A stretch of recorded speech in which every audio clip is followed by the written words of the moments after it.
Madame, mademoiselle, monsieur, bienvenue à Metro News. Voici les principaux titres qui seront développés aujourd'hui.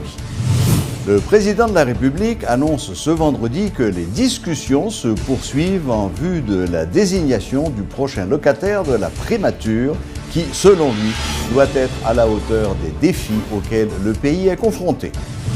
De nouvelles nominations ont été effectuées par le président Jovenel Moïse. Wilson Lalot devient directeur de cabinet du président de la République, alors que Reynald Lubéris est nommé secrétaire général du Conseil des ministres.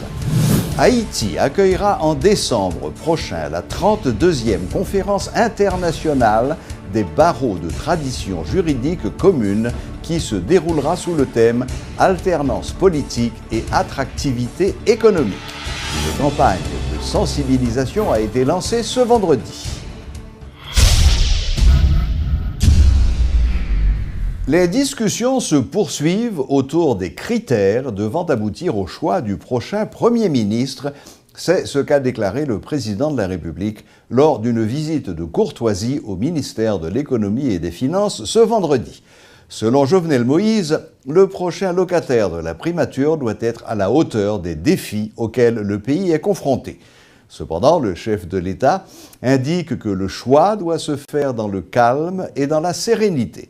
Travail, consultation à fait, nous avons réuni avec le président du Chambio. Nous avons travaillé sur des critères simples, et pour être la presse bien d'abonner. Parce que nous-mêmes, nous avons besoin d'un Premier ministre qui va là pour servir. Les gens, les démissions, le Premier ministre le gouvernement ça a été là pour faire élection, de réaliser mission par nous-mêmes, nous sommes là, le gouvernement parlementaire, il est là pour faire atterrir vision, pour faire atterrir projet de campagne, programme. Il est important, dans le choix du Premier ministre, il faut nous très calme, il faut nous très serein pour que nous ayons un Premier ministre qui est exactement capable d'accomplir la mission. Parce que, comme je dis, il y a pile de difficultés, pile de problèmes, mais si jamais même moi te dit encore dans la campagne, dans le discours d'investiture, nous baisser le train de vie de l'État, je ne suis pas la ministre là, nous faire des rentrées qui sont supposées faire moins penser. Pile bagaille qui a fait pour le pays ça pendant cette campagne. Rappelons que le Premier ministre de la Transition, Enex Jean Charles, a présenté au chef de l'État sa démission et celle de son gouvernement. Dans sa correspondance, M. Jean Charles a estimé normal qu'un nouveau gouvernement soit formé avec d'autres missions orientées vers la gestion des préoccupations fondamentales du peuple haïtien. Cette démission était considérée comme un préalable par le président du Sénat, Youri Latortue. C'est une démission de courtoisie, a dit le président du Sénat, faisant valoir que l'autre option serait la censure lors d'une interpellation. La démission permettra au président élu de nommer une personnalité pouvant répondre aux engagements pris dans le cadre de la campagne électorale, insiste M. Latortue. Le chef de file de AAA, allié du PHTK, révèle toutefois avoir eu des entretiens avec le président Jovenel Moïse sur le dossier. Pour le sénateur Latortue, il ne s'agissait pas réellement de consultation, mais de dialogue dans l'informel. M. Latortue informe que la rencontre avec le chef de l'État hier a permis de plancher sur le profil du futur chef de gouvernement. Les consultations sont nécessaires entre le chef de l'État et les présidents des deux chambres, puisqu'aucune formation politique ne détient la majorité dans les deux chambres. Dans la réalité, le PHTK et ses alliés de AAA, Bouclier, KID, Consortium et autres disposent d'une majorité confortable dans les deux chambres. Après sa visite au ministère de l'Économie et des Finances, le nouveau président de la République s'est rendu dans la commune de Font-Parisien où il a procédé à l'inauguration d'une partie d'un marché. À cette occasion, le chef de l'État a abordé un ensemble de sujets, notamment l'épineuse question du carnaval national qui aura lieu au CAI. Il a expliqué pourquoi il a pris cette décision. L'ancien PDG de Agritrans a également fait savoir qu'il va moderniser l'administration publique.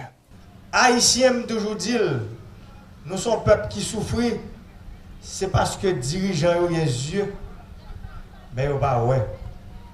Je dis à moi, Mabdine,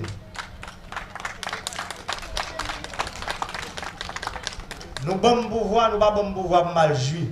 Parce que le pouvoir, c'est pour nous, c'est nous bon. Nous bon c'est pour nous venir servir nous. Nous bon c'est pour nous goumer dans le bon sens.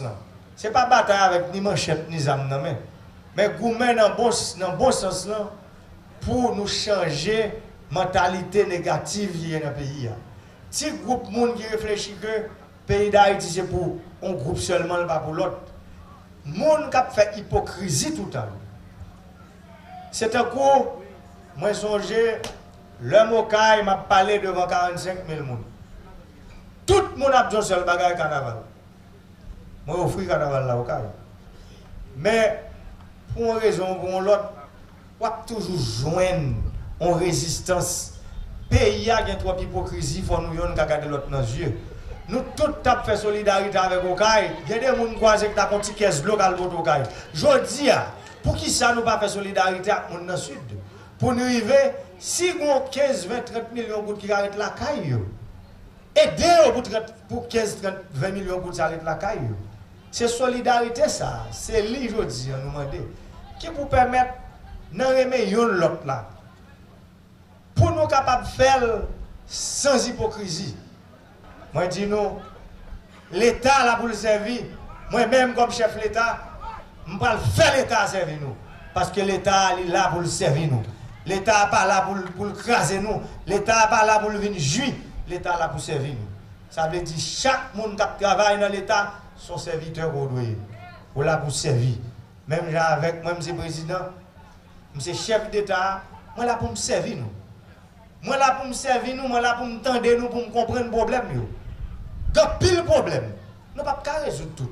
Même j'ai un problème, route, nous entendons, sénateur Sobdi. Moi-même, moi dis, l'homme de petit, je fais tout autour du Nord. L'homme de petit monde, je songe, le président Balaguer Dapvin, d'Arbonne. C'est Wanamet qui était d'homme. Pas pour qui ça, la ville de Darbonne, son petit village est en tâche. Je dis à ces Wanamet, qui poubelle là, Darbonne, ces villes là. Moi-même, moi dis, je dis la campagne, campagne me dit comme président, il y a 3 villes qui représentent 3 portes d'entrée pays. Yon c'est la ville de Lansapit. Deuxième dans ces villes, Belade. Troisième dans ces villes, Wanamet. Moi-même, moi dis, 3 villes, ça va ressembler à ville. La Dominique est enjambée pour le sentir que c'est dans la ville. Et je n'ai pas même besoin de dire nous pour plus gros frontières qui sont dans le pays. Mais là, c'est mal passe. Il faut mal passe sans l'autre côté.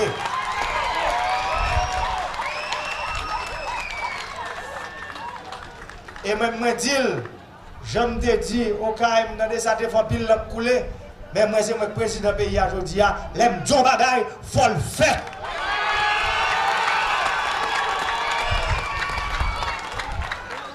Parce que c'est pour ça que le peuple a bon pouvoir. Moi songez, bon journaliste Washington qui t'a posé, président Kagame en question, il m'a dit pour qui ça pays pauvre, il était pauvre comme ça. Il te répond en anglais, il dit, it's your lack of leadership.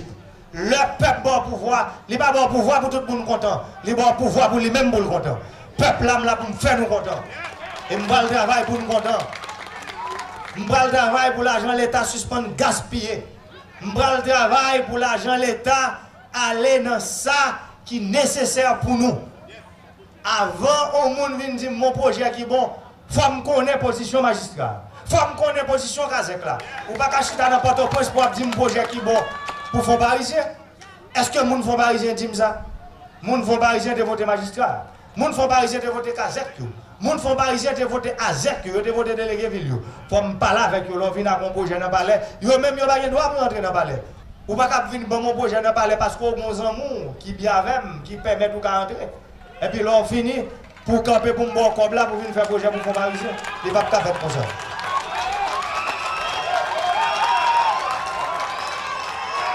Il pas comme ça. Femme quand si moun font parisien projet sont venir dire c'est les priorités pas.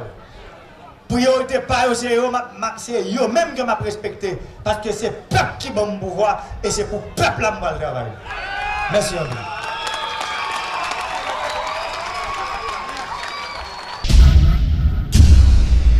Par arrêté présidentiel en date de ce vendredi 10 février, Wilson Lallo a été nommé directeur de cabinet du président de la République avec rang de ministre. Reynald Lubéris est nommé secrétaire général du Conseil des ministres, avec rang de ministre, et Yves Germain-Joseph est nommé secrétaire général de la présidence, avec rang de ministre. Enfin, le citoyen Marie-Yves Mazil devient le nouveau chef du protocole du Palais national, avec rang d'ambassadeur. Lancement officiel ce vendredi de la campagne de préparation de la conférence internationale des barreaux de même tradition juridique par le barreau de Port-au-Prince.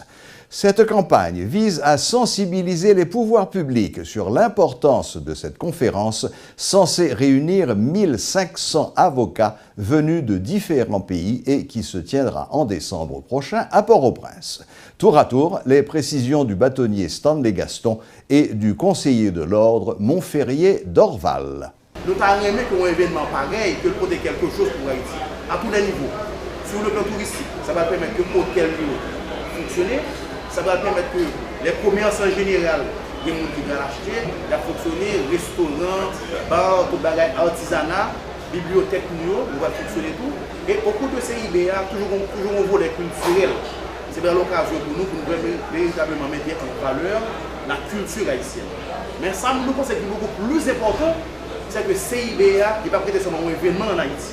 Et que pour le pays, on fait un déclencheur qui aide les pays à aller vers le progrès à tous les niveaux.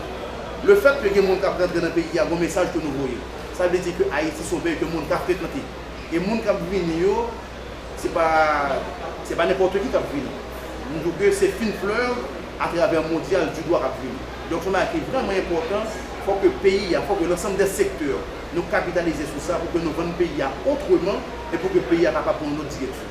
Nous espérons qu'il y ait au moins entre 500 à 800 personnes, qui a préparé 1500 personnes dans une conférence comme ça, et nous demandons tout le monde, le pays a un support, et l'a demandé un support, tout à fait un support psychologique, un support matériel, parce que la question par le débat là, c'est pour regarder une question transversale, pour les droits dans toute activité nette, on va regarder le rapport droit, comment droit qu'à permettre au développement économique. Et demander aussi droit lui-même, il va avoir bonne gouvernance, et il va avoir au plan politique, mais aussi au plan économique, nous-mêmes, c'est mettre l'accent sur le rapport droit avec l'économie. Donc c'est ça qu'on a fait dans le premier jour de décembre, le bâtiment a date déjà, au niveau de décembre, on a fait et nous demandons soutien à toute population dans ça, parce que nous demandons Parlement président de la République intéressé, Parlement intéressé, pouvoir judiciaire de plein droit intéressé, en général, tout le monde intéressé dans ça. C'est pourquoi nous demandons support de nous sommes obligés de faire le lancement ça aujourd'hui pour que le pays connaît un bagage de manière formelle pour nous lancer une campagne d'organisation de CIB en Haïti. L'Office de Management et des Ressources Humaines, OMRH, tente de vulgariser les efforts consentis actuellement en vue de la réforme de l'administration publique. La première conférence publique de l'OMRH s'est tenue ce vendredi à l'Université de Port-au-Prince. Des cadres de l'institution sont intervenus sur plusieurs sujets face à des étudiants, pour la plupart, en administration publique. Selon le coordonnateur de l'OMRH, Antoine Verdier, cette initiative vise à faciliter une meilleure compréhension du travail de l'institution et une rapide acceptation des changements qui sont apportés. C'est informer niveau universitaire là de ça nous-mêmes n'a fait. N'a pris formé, c'est bien, mais n'a pris formé à qui gens. Donc n'a pas faire en sorte que l'administration soit plus efficace, qu'il y ait de meilleures procédures, n'a pas faire en sorte que les ressources humaines soient efficaces, parce que nous ne pouvons pas le chercher n'importe qui. Ce n'est pas parce que moi mes figures, c'est parce qu'on a une qualification qui fait me prendre. Constant parce qu'il y a un manque de connaissances. Parce que depuis vous faire réforme, il faut communiquer. On ne peut pas communiquer assez. Donc, ou même tout cas intéressé contre qui ça m'a fait. Peut-être ou même l'ensemble voulait faire, c'est parce qu'on connaît que l'ensemble t'a aimé, on va venir. Mais si on pas au courant, on ne peut pas venir, on va pas connaître. Parce qu'au fur et à mesure qu'elle n'a pas avancé, nous conseillons de réforme. Nous pourrions faire par exemple, là, on a changé barème en échelle. On connaît. Nous voulons, par exemple, là nous rentrons, il y a à peine 15% de recrutement par concours. Quand il y a pratiquement 80%, mais nous avons 20% que nous pouvons contrôler. Ce n'est pas grave. Enfin, c'est grave, c'est pas fait, mais il faut continuer de travailler pour nous gagner le plus possible. Toujours un monde qui veut bénéficier. Mais nous-mêmes, c'est pas rôle nous, c'est de faire en sorte que tout le monde soit capable de bénéficier. De son côté, le recteur de l'Université de Port-au-Prince salue cette initiative de l'OMRH, précisant que les étudiants ont besoin de prendre connaissance de ce qui se fait pour rendre plus efficace l'administration publique. Gérard Dorcelli, qui se dit être un pionnier de la lutte pour le renforcement de l'administration publique, invite les responsables de l'OMRH à poursuivre cette démarche. Vous savez, nous avons des techniciens pour gérer les finances, nous avons des techniciens pour gérer les technologies, les matériels, mais nous n'avons pas encore formé les techniciens pour gérer la ressource la plus importante, la ressource humaine. Est-ce que c'est un trait de notre tempérament, de notre esprit autoritaire ou quoi? Je crois que c'est bienvenu vraiment d'avoir cette conférence ici, et puis il faut sensibiliser les jeunes aussi, puisque quand vous faites la réforme, vous allez bousculer des gens. S'il y a des gens qui ne peuvent pas suivre la réforme, que vous allez bien être obligé de mettre à côté. Donc c'est pourquoi il y a des résistances à ces changements-là. Donc il faut compter sur les jeunes là, que nous sommes en train de préparer. Voilà, la boucle est bouclée. Merci de votre fidélité, bon week-end et à la prochaine, même heure, même chaîne.